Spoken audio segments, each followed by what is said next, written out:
नमस्कार, मैं आपकी दोस्त वंदना। आपका वाणी चैनल पर स्वागत है। यह मेरा एक प्रयास है आप सबको साहित्य से जोड़ने की और इस कथानक के परिदृश्य में आप सबको पहुंचाने की। इसके लिए आप हमसे जुड़िए और हमारे चैनल को लाइक शेयर सब्सक्राइब करें। तो फिर आज हम शुरू करते हैं प्रेमचंद जी का उपन्यास गबन। बोला, वह 8:30 से कौड़ी कम न लेगा जालपा, तो लौटा दो। रमानाथ, मुझे तो लौटाते शर्म आती है। अम्मा, ज़रा आप ही दलान में चलकर कह दें, हमें 700 से ज़्यादा नहीं देना है। देना हो तो दे दो, नहीं चले जाओ। जागेश्वरी, हाँ रे, क्यों नहीं, उस दलाल से मैं बातें करने जाऊँ। जालपा, तुम ही क्यों नहीं कह देते, इसमें तो कोई शर्म की बात नहीं। रमानाथ, मुझसे साफ जवाब न देते बनेगा, दुनिया भर की खुशामद करेगा। चूनी चूना, आप बड़े आदमी हैं, रईस हैं, राजा हैं, आपके लिए 150 क्या चीज़ है, मैं उसकी बातों में आ जाऊंगा। जालपा, अच्छा चलो मैं ही कह देती हूँ। रमानाथ, वाह, फिर तो सब काम ही बन गया। रमा पीछे दुबक गया। जालपा दलान में आकर बोली, ज़रा यहाँ आना जी। ओ सर्राफ, लूटने आए हो या माल बेचने आए हो। चरणदास बरामदे से उठकर द्वार पर आया और बोला, क्या हुक्म है सरकार। जालपा, माल बेचने आते हो या लूटने आते हो। 700 रुपये कंगन के मांगते हो। चरणदास, 700 तो उसकी कारीगरी के दाम है हुजूर। जालपा, अच्छा, तो जो उस पर 700 निछावर कर दे उसके पास ले जाओ। रिंग के 150 कहते हो, लूट है क्या। मैं तो दोनों चीज़ों के 700 से अधिक ना दूंगी। चरणदास, बहू जी, आप तो अंधेर करती हैं, कहाँ 850 और कहाँ 700। जालपा, तुम्हारी खुशी, अपनी चीज़ ले जाओ। चरणदास, इतने बड़े दरबार में आकर चीज़ लौटा ले जाओ, आप यूँ ही पहने। 10-5 रुपए की बात होती तो आपकी ज़बान न फेरता। आपसे झूठ नहीं कहता बहू जी, इन चीज़ों पर पैसा रुपया नफ़ा है। उसी एक पैसे में दुकान का भाड़ा, बट्टा खाता, दस्तूरी, दलाली सब समझिए। एक बात ऐसी समझ कर कहिए कि हमें भी 4 पैसे मिल जाएं, सवेरे सवेरे लौटना ना पड़े। जालपा, कह दिए, वही 700। चरणदास ने ऐसा मुंह बनाया मानो वह किसी धर्म संकट में पड़ गया है। फिर बोला, सरकार, है तो घाटा ही, पर आपकी बात नहीं टालते बनते। रुपए कब मिलेंगे। जालपा, जल्दी ही मिल जाएंगे।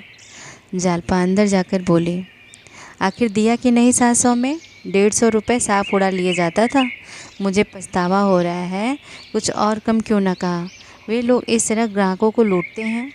रमा, इतना भारी बोझ लेते घबरा रहा था, लेकिन परिस्थिति ने कुछ ऐसा रंग पकड़ा कि बोझ उस पर लद ही गया। जालपा तो खुशी की उमंग में दोनों चीज़ें लिए ऊपर चली गई, पर रमा सिर झुकाए चिंता में डूबा खड़ा था। जालपा ने उसकी दशा जानकर भी इन चीज़ों को क्यों ठुकरा नहीं दिया, क्यों जोर देकर नहीं कहा मैं न लूँगी, क्यों दुविधा में पड़ी रही। 550 का भी चुकाना मुश्किल था, इतने और कहाँ से आएंगे। असल में गलती मेरी ही है, मुझे दलाल को दरवाजे से ही धुतकार देना चाहिए था, लेकिन उसने मन को समझाया, ये अपने ही पापों का तो प्रायश्चित है। फिर आदमी इसीलिए तो कमाता है, रोटियों के लाले थोड़े ही थे।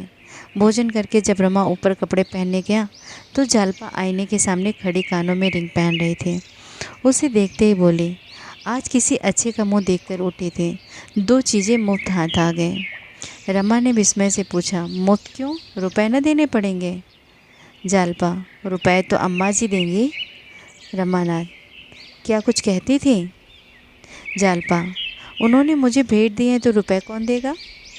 रमा ने उसके भोलेपन पर मुस्कुरा कर कहा, यही समझकर तुमने ये चीज़ें ले ली, अम्मा को देना होता तो उसी वक्त दे देते जब गहने चोरी हो गए थे। क्या उनके पास रुपए न थे। जालपा असमंजस में पड़कर बोले, तो मुझे क्या मालूम था, अब भी तो लौटा सकते हो, कह देना जिसके लिए लिया था उसे पसंद नहीं आया। यह कहकर उसने तुरंत कानों में से रिंग निकाल लिए, कंगन में उतार डाले और दोनों चीज़ें केस में रखकर उसकी तरफ इस तरह बढ़ाई जैसे कोई बिल्ली चूहे से खेल रही हो। वो चूहे को अपनी पकड़ से बाहर नहीं होने देना चाहती, उसे छोड़कर भी नहीं छोड़ती। हाथों को फैलाने का साहस नहीं होता था। क्या जालपा के हृदय की भी यही दशा न थी? उसके मुख पर हवाइयाँ सी उड़ रही थीं। क्यों वह रमा की ओर न देखकर भूमि की ओर देख रहे थे? क्यों सिर ऊपर न उठाते थे? किसी संकट से बच जाने में जो हार्दिक आनंद आता है, वह कहाँ था? उसकी दशा ठीक उस माता की सी थी जो अपने बालक को विदेश जाने की अनुमति दे रही हो। वही विवशता, वही कातरता, वही ममता इस समय जैसे जालपा के मुख पर उदय हो रही थी। रमा उसके हाथों से केस को ले सके, इतना कड़ा संयम उसमें न था। उसे तकाजे सहना, लज्जित होना, मुंह छिपाए फिरना, चिंता की आग में जलना, सब कुछ सहना मंजूर था। ऐसा काम करना नामंजूर था जिससे जालपा का दिल टूट जाए, वो अपने को अभागिन समझने लगे। उसका सारा ज्ञान, सारी चेष्टा, सारा विवेक इस आघात का विरोध करने लगा। प्रेम और परिस्थितियों के संघर्ष में प्रेम ने विजय पाई। उसने मुस्कुराकर कहा, रहने दो, अब ले लिए हैं तो क्या लौटाएं, अम्मा जी भी हंसेंगे। जालपा ने बनावटी काँपते हुए कंठ से कहा, अपनी चादर देखकर ही पाँव फैलाना चाहिए। एक नई विपत्ति मोल लेने की क्या ज़रूरत है? रमा ने मानो जल में डूबते हुए कहा, ईश्वर मालिक है, और तुरंत नीचे चला गया। हम क्षणिक मोह और संकोच में पड़कर अपने जीवन के सुख और शांति का कैसे होम कर देते हैं। अगर जालपा मोह के इस झोंके में अपने को स्थिर रख सकती, रमा संकोच के आगे सिर न झुका देता और दोनों के हृदय में प्रेम का सच्चा प्रकाश होता, तो वे पथभ्रष्ट होकर सर्वनाश की ओर न जाते। 11 बज गए थे। दफ्तर के लिए देर हो रही थी, पर रमा इस तरह जा रहा था जैसे कोई अपने प्रिय बंधु का दाह क्रिया करके लौट रहा हो। जालपा अब वह एकांतवासिनी रमणी न थी जो दिन भर मुँह लपेटे उदास पड़ी रहती थी। उसे अब घर में बैठना अच्छा नहीं लगता था। अब तक तो वह मजबूर थी, कहीं आ जा ना सकती थी। अब ईश्वर की दया से उसके पास भी गहने हो गए थे, फिर वह क्यों मनमारे घर में पड़ी रहती। वस्त्राभूषण कोई मिठाई तो नहीं जिसका स्वाद एकांत में लिया जा सके। आभूषणों की संदूकचे में बंद करके रखने से भला क्या फ़ायदा। मोहल्ले या बिरादरी में कहीं से बुलावा आता तो वह सास के साथ अवश्य जाती। कुछ दिनों के बाद सास की भी ज़रूरत न रही, वह अकेली आने जाने लगी। फिर कार्य प्रयोजन की कैद भी न रहे। उसकी रूप, लावण्य, वस्त्र, आभूषण और शील विनय ने मोहल्ले की स्त्रियों में उसे जल्दी ही सम्मान के पद पर पहुंचा दिया। उसके बिना मंडली सुनी रहती थी। उसका कंठ स्वर इतना कोमल था, भाषण इतना मधुर, छवि इतनी अनुपम कि वह मंडली की रानी मालूम होती थी। उसके आने से मोहल्ले के नारी जीवन में जान सी पड़ गई। नित्य ही कहीं न कहीं जमाव हो जाता। घंटे 2 घंटे गा बजा कर या गपशप करके रमणियाँ दिल बहला लिया करती। कभी किसी के घर, कभी किसी के घर। फागुन में 15 दिन बराबर गाना होता रहा। जालपा ने जैसा रूप पाया था वैसा ही उदार हृदय भी पाया था। पान पत्तों का खर्च प्राय उसी के मत्थे पड़ता। कभी कभी गायनें बुलाई जाती, उनकी सेवा सत्कार का भार उसी पर था। कभी कभी वह स्त्रियों के साथ गंगा स्नान करने जाती। तांगी का किराया और गंगा तट पर जलपान का खर्च भी उसके मत्थे था। इस तरह उसके 2-3 रुपए रोज उड़ जाते थे। रमा आदर्श पति था। जालपा अगर मांगती तो प्राण तक उसके चरणों पर रख देता। रुपए की हैसियत ही क्या थे, उसका मुंह जोता रहता था। जालपा उससे इन जमघटों की रोज चर्चा करती। उसका स्त्री समाज में कितना आदर सम्मान है, यह देखकर वो फूला न समाता था। एक दिन इस मंडली को सिनेमा देखने की धुन सवार हुई। वहाँ की बाहर देखकर सबकी सब मुग्ध हो गए। फिर तो आए दिन सिनेमा की सैर होने लगी। रमा को अब तक सिनेमा का शौक़ न था। शौक़ होता भी तो क्या करता। अब हाथ में पैसे आने लगे थे, उस पर जालपा का आग्रह, फिर भला वह क्यों न जाता। सिनेमा गृह में ऐसी कितनी ही रमणियाँ मिलती जो मुँह खोले निसंकोच हंसती बोलती रहती थी। उनकी आज़ादी गुप्त रूप से जालपा पर भी जादू डालती जाती थी। वह घर से बाहर निकलते ही मुँह खोल लेती, मगर संकोचवश पर्दे वाली स्त्रियों के ही स्थान पर बैठती। उसकी कितनी इच्छा होती कि रमा भी उसके साथ बैठता। आखिर वह उन फैशनेबल औरतों से किस बात में कम है। रूप रंग में वह हिठी नहीं, सज धज में किसी से कम नहीं, बातचीत करने में कुशल, फिर वह क्यों पर्दे वालियों के साथ बैठे। रमा बहुत शिक्षित न होने पर भी देश और काल के प्रभाव से उदार था। पहले तो पर्दे का ऐसा अनन्य भक्त था कि माता को कभी गंगा स्नान कराने ले जाता तो पंडों तक से बात नहीं करने देता। कभी माता की हंसी मर्दाने में सुनाई देती तो आकर बिगड़ता, तुमको जरा भी शर्म नहीं है अम्मा, बाहर लोग बैठे हुए हैं और तुम हंस रही हो। माँ लज्जित हो जाती थी, किंतु अवस्था के साथ रमा का यह लिहाज गायब होता जाता था।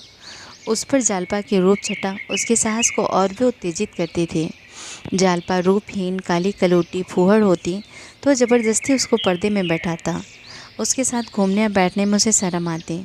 जालपा जैसी अनन्य सुंदरी के साथ सैर करने में आनंद के साथ गौरव भी तो था। वहाँ की सभ्य समाज की कोई महिला रूप, गठन और श्रृंगार में जालपा की बराबरी न कर सकती थी। देहात की लड़की होने पर भी शहर के रंग में वह इस तरह रंग गई थी मानो जन्म से शहर में ही रहती आई है। थोड़ी सी कमी अंग्रेजी शिक्षा की थी, उसे भी रमा पूरी किए देता था, मगर पर्दे का यह बंधन टूटे भी तो कैसे। भवन में रमा के कितने ही मित्र, कितनी ही जान पहचान के लोग बैठे नजर आते थे। वे उसे जालपा के साथ बैठे देखकर कितना हंसेंगे। आखिर एक दिन उसने समाज के सामने ताल ठोकर खड़े हो जाने का निश्चय कर ही लिया।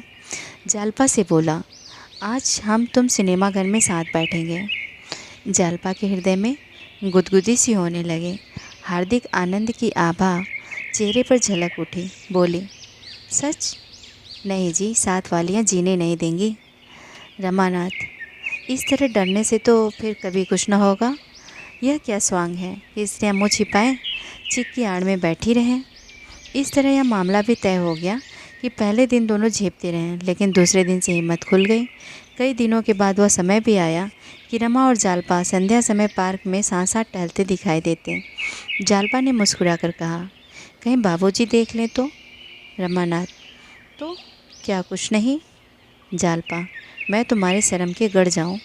रमानाथ, अभी तो मुझे भी शर्म आएगी, मगर बाबूजी खुद ही इधर न आएंगे। जालपा, और जो कहीं अम्मा जी देख लें।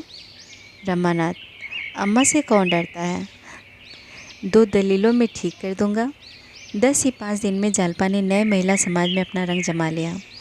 उसने इस समाज में इस तरह प्रवेश किया जैसे कोई कुशल वक्ता पहली बार परिषद के मंच पर आता है।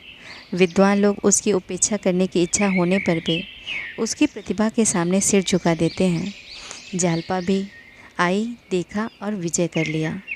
उसके सौंदर्य में वह गरिमा, वह कठोरता, वह शान, वह तेजस्विता थी जो कुलीन महिलाओं के लक्षण है।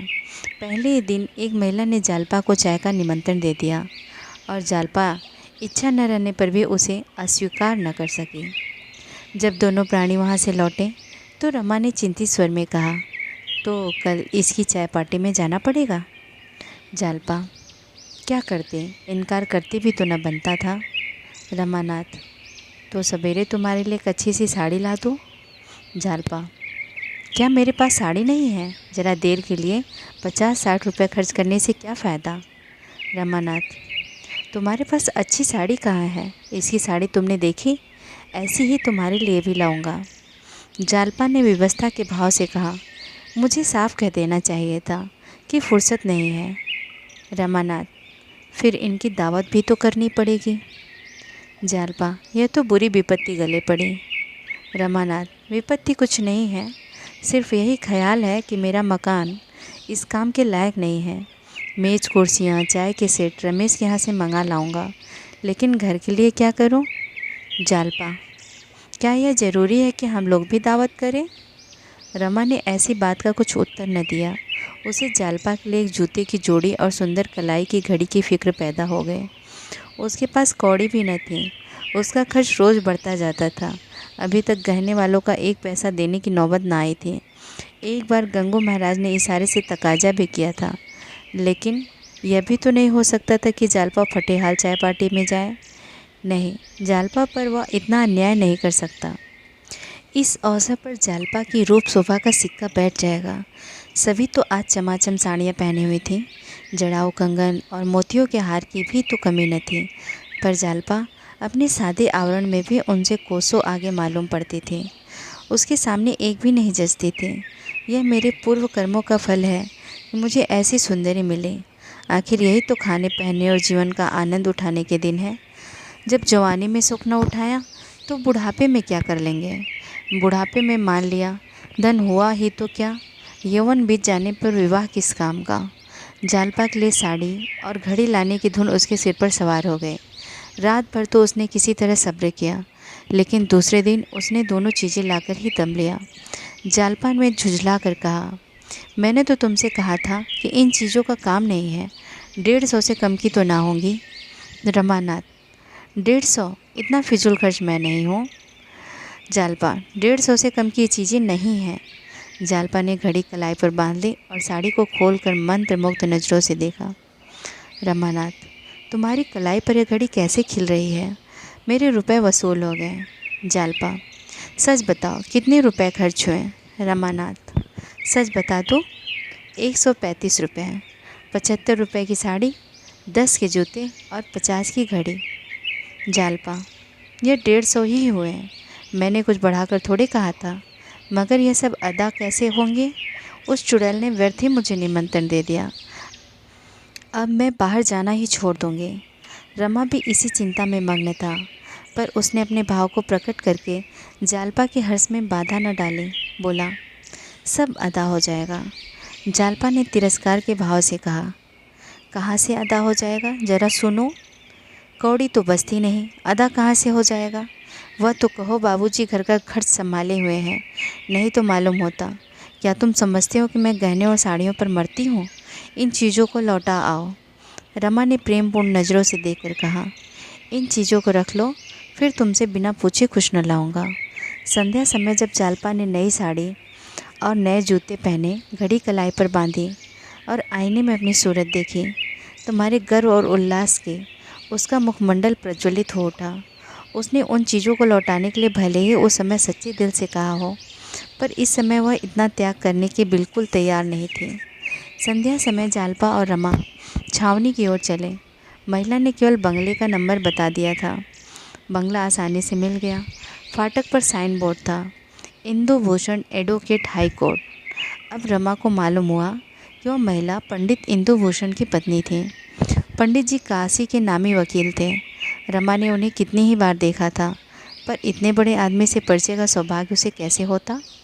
6 महीने पहले वह कल्पना भी न कर सकता था कि किसी दिन उसे उनके घर निमंत्रित होने का गौरव प्राप्त होगा। पर जालपा की बदौलत आज वह अनहोनी बात हो गई। वह काशी के एक बड़े वकील का मेहमान था। रमा ने सोचा था कि बहुत से स्त्री पुरुष निमंत्रित होंगे, पर यहाँ वकील साहब और उनकी पत्नी रतन के सिवा और कोई न था। रतन इन दोनों को देखते ही बरामदे में निकल आए और उनसे हाथ मिलाकर अंदर ले गए। अपने पति से उनका परिचय कराया। पंडित जी ने कुर्सी पर लेटे ही लेटे दोनों मेहमानों से हाथ मिलाया और मुस्कुराकर कहा, क्षमा कीजिएगा बाबू साहब, मेरा स्वास्थ्य अच्छा नहीं है। आप यहाँ किसी ऑफिस में हैं? रमा ने झेपते हुए कहा, जी हाँ, म्यूनिसिपल ऑफिस में हूँ। अभी हाल ही में आया हूँ। कानून की तरफ जाने का इरादा था, पर नए वकीलों की यहाँ जो हालत हो रही है उसे देखकर हिम्मत न पड़ी। रमा ने अपना महत्व बढ़ाने के लिए ज़रा झूठ बोलना अनुचित न समझा। इसका असर बहुत अच्छा हुआ। अगर वह साफ कह देता मैं 25 रुपये का क्लर्क हूँ, तो शायद वकील साहब उससे बात करने में अपना अपमान समझते हैं। बोले, आपने बहुत अच्छा किया जो इधर नहीं आए। वहाँ 2-4 साल के बाद अच्छी जगह पर पहुँच जाएंगे। यहाँ संभव है 10 साल तक आपको कोई मुकदमा ही न मिलता। जालपा को अभी संदेह हो रहा था कि रतन वकील साहब की बेटी है या पत्नी। वकील साहब की उम्र 60 से नीचे न थी। चिकनी चाँद आसपास के सफ़ेद बालों के बीच में वार्निश की हुई लकड़ी की भांति चमक रही थी। मूछें साफ थी, पर माथे की सिकन और गालों की झुर्रियाँ साफ बतला रही थी कि यात्री संसार यात्रा से थका है। आराम कुर्सी पर लेटे हुए वो ऐसे मालूम होते थे जैसे बरसों के मरीज हों। हाँ, गोरा रंग था जो 60 साल की गर्मी सर्दी खाने पर भी न उड़ सका था। ऊंची नाक थी, ऊंचा माथा और बड़ी बड़ी आंखें जिनमें अभिमान भरा हुआ था। उनके मुख से ऐसा भासित हो रहा था कि उन्हें किसी से बोलना या किसी बात का जवाब देना भी अच्छा नहीं लगता।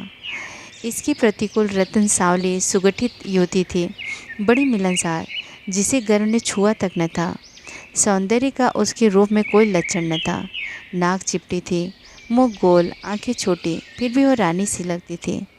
जालपा उसके सामने ऐसी लगती थी जैसे सूर्यमुखी के सामने जूही का फूल। चाय आई। मेवे, फल, मिठाई, बर्फ़ की कुल्फ़ी सब मेज़ों पर सजा दिए गए। रतन और जालपा एक मेज़ पर बैठी।